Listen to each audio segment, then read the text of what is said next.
Camarades peuple d'Afrique, non, Poutine c'est un 10. Les entreprises occidentales qui avaient décidé de fermer, de quitter la Russie, sont en train de faire courrier. J'ai l'honneur pour revenir en Russie. Ça va pas. Ils ont perdu beaucoup d'argent. Ils vont faire faillite. Donc ils demandent pardon à Poutine et veulent revenir. Chers camarades d'Afrique, suivez cette vidéo et puis bon, on est parti. Je pars moi non plus. Le géant français du luxe Chanel, qui avait quitté la Russie en 2022 après le début de l'opération militaire spéciale sur fond de sanctions anti-russes, a l'intention de revenir dans le pays sous un autre nom. Si les formalités administratives sont réalisées, la célèbre maison de mode pourra de nouveau commercialiser en Russie ses vêtements et autres produits de beauté, accessoires et parfums. Mais que sont devenues ces sociétés occidentales qui ont délaissé le marché russe comme pour punir les habitants du pays? Allons voir. Ah, ça. Marc, prêt à rester? Quelles ont été les décisions prises par les sociétés étrangères après le 24 février 2022? Si au début, beaucoup d'entreprises occidentales se sont laissées guider par leurs émotions et l'instinct de troupeau en quittant brusquement le marché russe, aujourd'hui, ils ont retrouvé leur sang-froid et calculé les pertes. En mai, le Financial Times a publié un article intitulé « Les entreprises occidentales refusent de quitter la Russie ». Des sociétés occidentales, notamment Avon Products, Air Liquide et Reckitt, sont restées en Russie alors qu'elles avaient annoncé qu'elles quitteraient le pays après l'invasion de l'Ukraine. Les obstacles bureaucratiques s'étant intensifiés et l'activité des consommateurs s'étant rétablie. Selon la Kyiv School of Economics, depuis 2022, plus de 2100 multinationales au total sont restées en Russie, contre environ 1600 entreprises internationales qui ont quitté le marché ou ont réduit leur activité. Le groupe espagnol Inditex, propriétaire de Zara, Bershka, Pull&Bear, Oyche, Stradivarius et Massimo Dutti, des enseignes que tout le monde connaît, a aussi quitté le marché russe en 2022 et vendu ses actifs. Mais la nature a horreur du vide. D'autres boutiques ont pris la suite. Marc, par exemple, est une digne alternative à Zara. Mais comment est-ce que les Russes perçoivent l'absence des marques occidentales 2 ans et demi après leur départ? Il y a 2 ans et demi, beaucoup de marques occidentales ont quitté la Russie. Vous l'avez ressenti? Non, pas du tout. En 2022, on s'est senti touchés. Plus maintenant. Pas du tout, en ce qui me concerne. Pas le moins du monde. Non, on trouve des alternatives et on les achète. Non, nous portons des marques russes. À vrai dire, ça ne m'a pas fait grand-chose, car il existe de nombreuses marques russes intéressantes qu'on peut soutenir. Elles font de très beaux vêtements qu'on peut acheter en remplacement. Donc ça ne m'a pas tellement touchée. Je n'en souffre pas, pour ainsi dire. Acheter le dernier iPhone 16 ou un autre produit d'Apple en Russie, aucun problème comme vous pouvez le constater. Par contre, Apple a introduit une série de restrictions pour les utilisateurs d'iPhone en Russie. Il a désactivé la fonction Apple Pay et a supprimé les applications des banques russes sous le coup des sanctions occidentales. Mais est-ce vraiment si perturbant pour les Russes? Dans l'ensemble, ça va parce que maintenant il y a des QR codes et nos systèmes se perfectionnent constamment, donc aucun problème. Je l'ai remplacé par des cartes ordinaires. Dans l'ensemble, ça n'a pas tellement d'importance. On peut payer également par QR code, donc ça n'a aucune importance. En 2022, le fabricant américain de boissons gazeuses de Coca-Cola Company a retiré les marques Coca-Cola, Fanta et Sprite du marché russe. En avril dernier, la société américaine a déposé 3 demandes d'enregistrement de marques du même nom auprès du service fédéral de la propriété intellectuelle, ce qui veut dire que la société américaine a l'intention de revenir en Russie. Mais regardons combien de marques de coca différentes sont déjà présentes en rayon dans ce magasin. Est-ce que le retour est vraiment nécessaire? Beaucoup veulent revenir, Coca-Cola par exemple. Qu'est-ce que vous en pensez? Pourquoi pas? Je ne suis pas contre en principe, mais elle ne me manque pas. Ils peuvent revenir, mais la place est déjà occupée.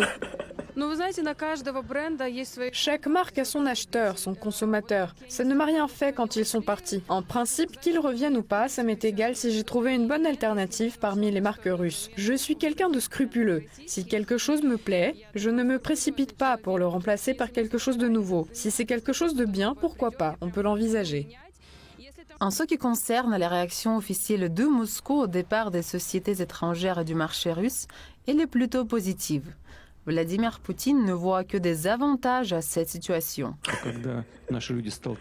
Chez nous, lorsque les gens sont confrontés à des défis ou des difficultés, se déclenchent des mécanismes inhibés en temps normal. C'est alors qu'on se met à tenter de surmonter ces difficultés. Que s'est-il passé? Certaines marques ont quitté le pays. Bon, merci beaucoup à elles. Elles ont créé des collectifs, parfois elles ont renforcé la culture de production, etc. Mais chez nous, les gens se ressaisissent tout de suite et vont de l'avant.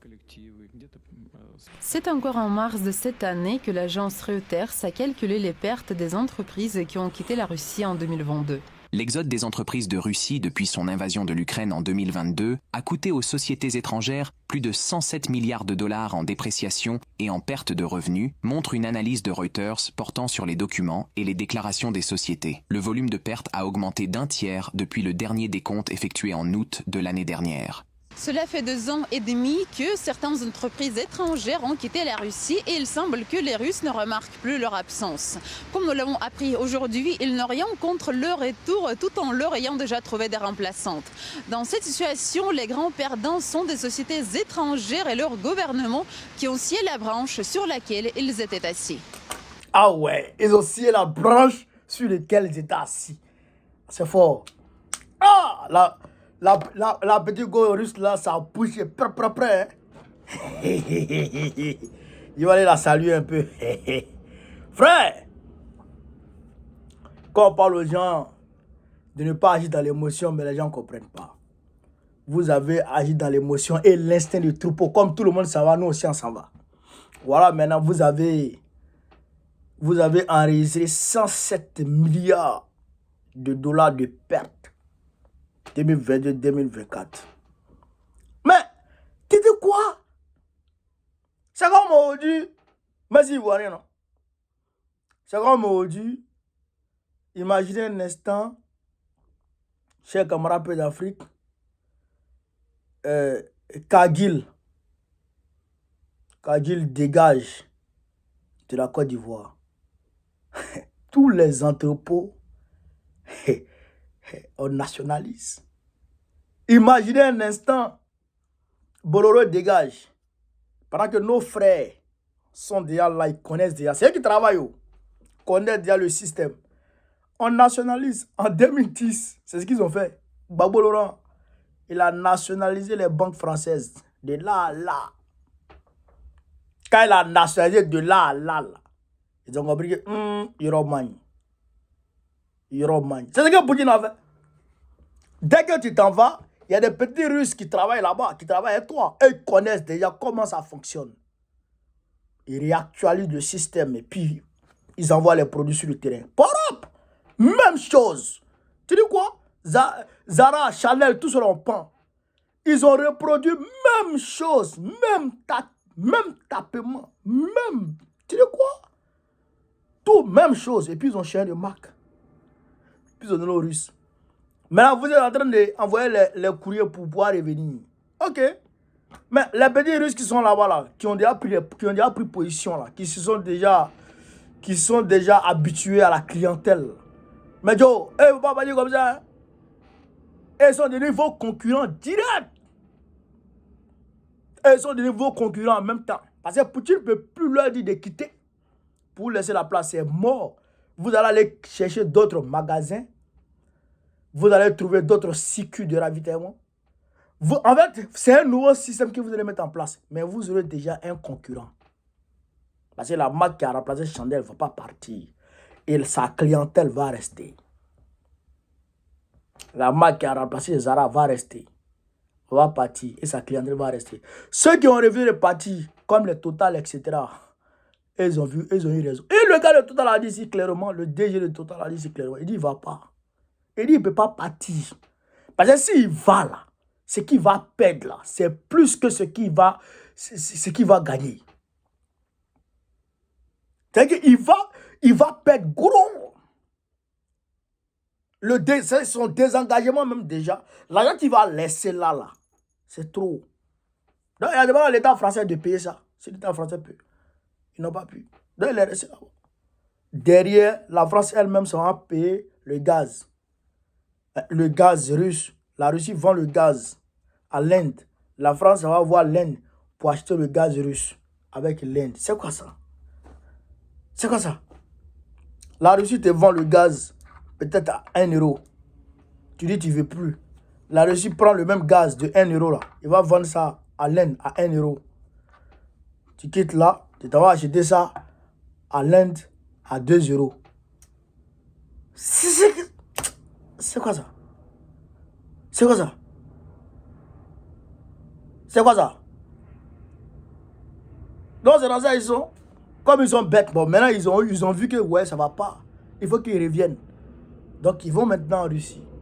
Pour aller s'installer ben là. Camarades peuple d'Afrique. Voilà ce que je voulais vous dire sur cette vidéo. Pendant la vidéo, mettez la partout autrement. Vive l'Afrique libre. Vive le panafricanisme. Vive tous les présidents panafricains. Babo, président du 25, Inch'Allah.